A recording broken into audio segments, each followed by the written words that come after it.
नमस्कार स्टूडेंट्स। आज का अपना टॉपिक है समष्टि अर्थशास्त्र के अंतर्गत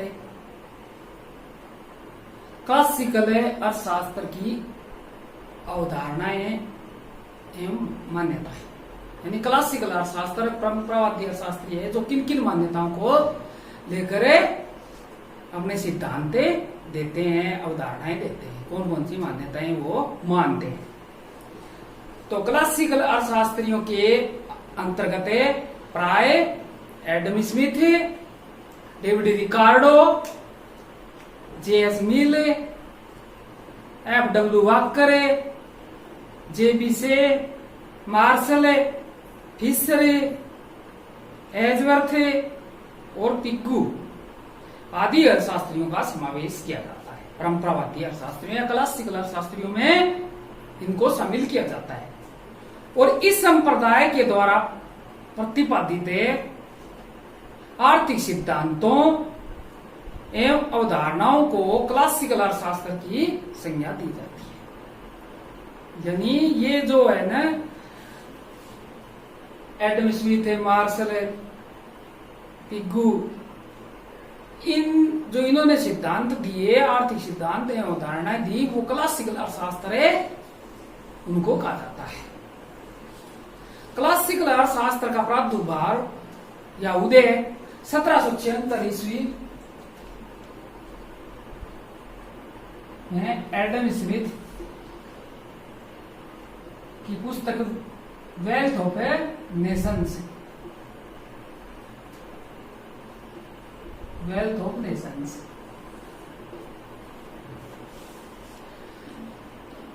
से माना जाता है या प्रकाशन से माना जाता है। इस पुस्तक के प्रकाशन से क्लासिकल अर्थशास्त्र की अवधारणा यहाँ से प्रादुर्भाव हुई या उदय हुई।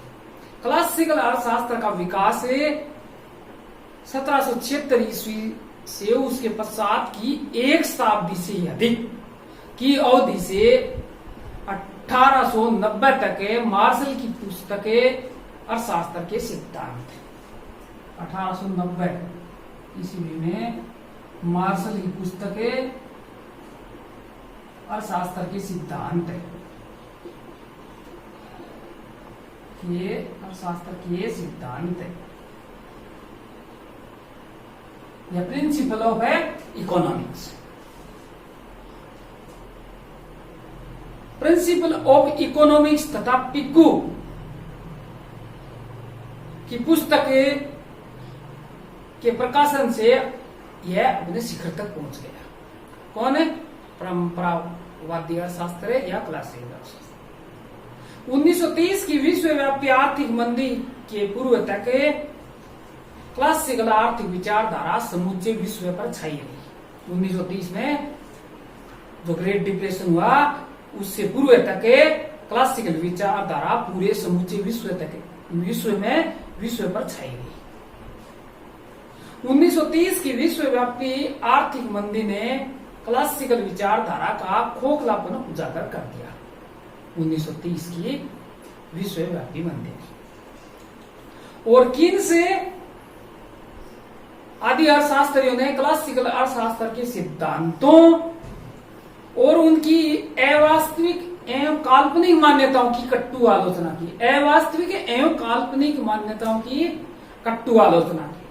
इस दृष्टि से क्लासिकल अर्थशास्त्र के मुद्रा, ब्याज, कीमतों, उत्पादन, रोजगार, मजदूरी की दरें आदि के पारस्परिक संबंधों का संक्षिप्त विवेचन हम करेंगे।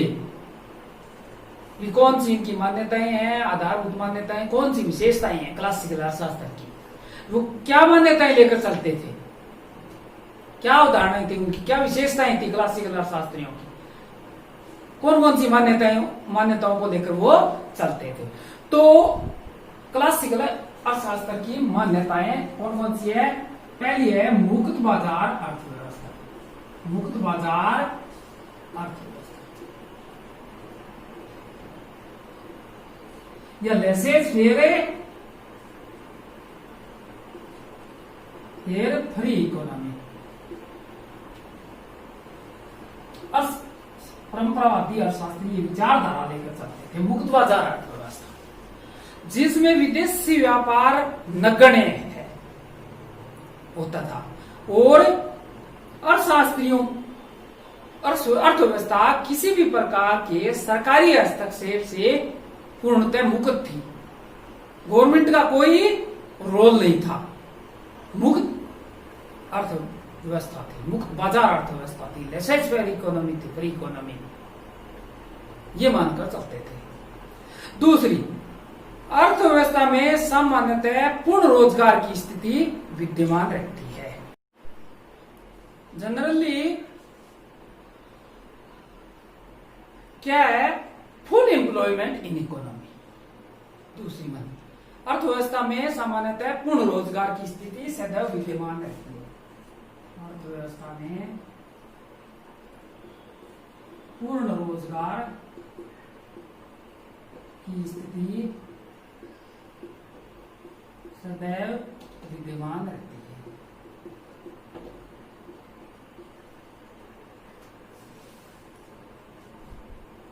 अति उत्पादन तथा सामान्य बेरोजगारी असंभव है, प्रतिष्ठावादियों के अनुसार या क्लासिकल अर्थशास्त्र। अति उत्पादन और प्रोडक्शन नहीं होता और अनएम्प्लॉयमेंट भी नहीं होता, क्योंकि अर्थव्यवस्था में सदैव ऐसी शक्तियां क्रियाशील रहती है कि दीर्घ काल में बेरोजगारी स्वतः समाप्त होकर पूर्ण रोजगार के स्तर पर पहुंच जाती है। तो अर्थव्यवस्था में सामान्यतः पूर्ण रोजगार की स्थिति विद्यमान रहती है, ये क्लासिकल अर्थशास्त्री मानते हैं। नंबर 3, श्रम एवं वस्तु बाजार में पूर्ण प्रतियोगिता की मान्यता। श्रम बाजार एवं वस्तु बाजार में पूर्ण प्रतियोगिता की मान्यता मानते हैं। Perfect competition in a labour and A commodity market. श्रम बाजार एवं वस्तु बाजार में पूर्ण प्रतियोगिता की स्थिति रहती है। चौथी है मुद्रा की तटस्थता। मुद्रा की तटस्थता, न्यूट्रलिटी ऑफ ए मनी। मुद्रा की तटस्थता रहती है। मुद्रा केवल विनिमय का माध्यम है एवं संचय का आधार है। कौन मानते थे? परंपरावादी अर्थशास्त्री। तथा यह उत्पादन और रोजगार को प्रभावित नहीं करती।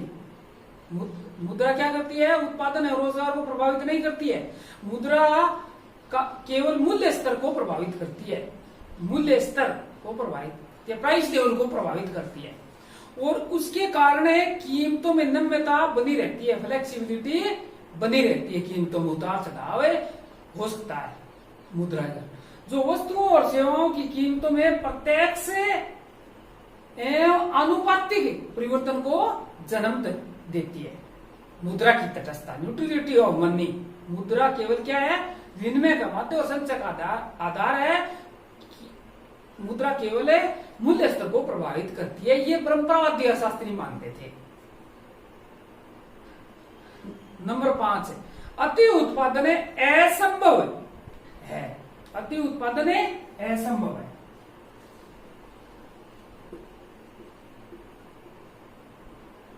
असंभव है। Over production is impossible.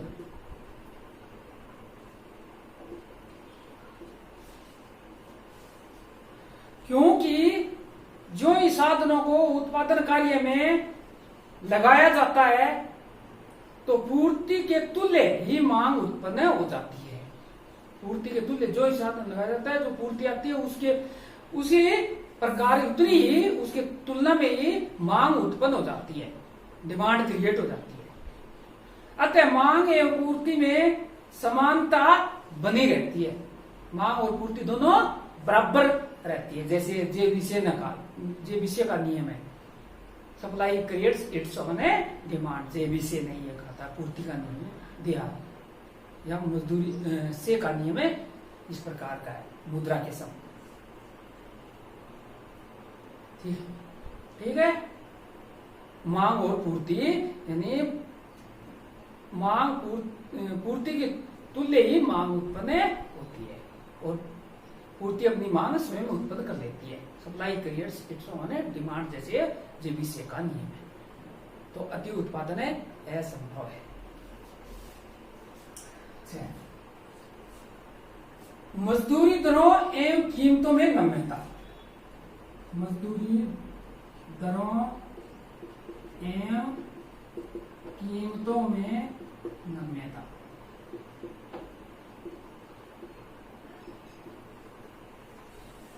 Flexibility in wage rates and prices. मजदूरी दरों एवं कीमतों में क्या होती है? नम्यता बनी रहती है, फ्लेक्सिबिलिटी होती है, उतार चढ़ाव होते हैं, परिवर्तन किया जा सकता है।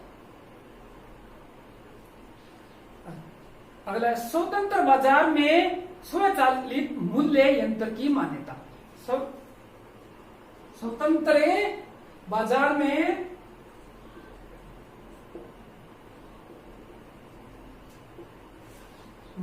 स्वचालित मूल्य यंत्र, स्वचालित मूल्य यंत्र की मान्यता। ऑटोमेटिक प्राइस मैकेनिज्म, जो अर्थव्यवस्था में सदैव पूर्ण रोजगार की स्थिति को बनाए रखता है। स्वतंत्र बाजार में क्या होता है? स्वचालित मूल्य यंत्र, ऑटोमेटिक प्राइस मैकेनिज्म होता है, जो अर्थव्यवस्था में सदैव पूर्ण रोजगार की स्थिति को बनाए रखता है। और अगली मान्यता है अन्य बातें स्थिर रहने की मान्यता। अन्य बातें समान रहने, अन्य बातें समान रहने की मान्यता। Other things remaining the same, जिसमें मुद्रा की मात्रा, पूंजीगत स्टॉक, प्रौद्योगिकी, लोगों की मनोवृत्ति, बचत एवं निवेश आदि में क्या है? स्थिरता की हमें कल्पना करते हैं, यानी इनमें कोई परिवर्तन नहीं होता, ये स्थिर रहने चाहिए, तभी क्लासिकल अर्थशास्त्रियों का विशेषताएं या सिद्धांत लागू होगा, अन्य बातें समान रहने की। तो आज हमने पढ़ा क्लासिकल अर्थशास्त्र, उसकी बैकग्राउंड क्या है और उसकी विशेषताएं या मान्यताएं क्या है। मान्यताएं हमने कितनी पढ़ी? 8। मुख्य रूप से मुक्त बाजार अर्थव्यवस्था, अर्थव्यवस्था में पूर्ण रोजगार की स्थिति सदैव विद्यमान रहती है, श्रम बाजार में वस्तु बाजार में पूर्ण प्रतियोगिता, मुद्रा की तटस्थता, अति उत्पादन असंभव है, मजदूरी की दरों कीमतों में नम्यता बनी रहती है, स्वतंत्र बाजार में स्वचालित मूल्य यंत्र की मान्यता हम लेकर चलते हैं, और other thing remaining the same, अन्य बातें समान रहने की। तो आज हमने ये पाठ पढ़ा, चैप्टर पढ़ा, आपने बहुत अच्छी तरह से सुना और समझा, इसके लिए आपको धन्यवाद।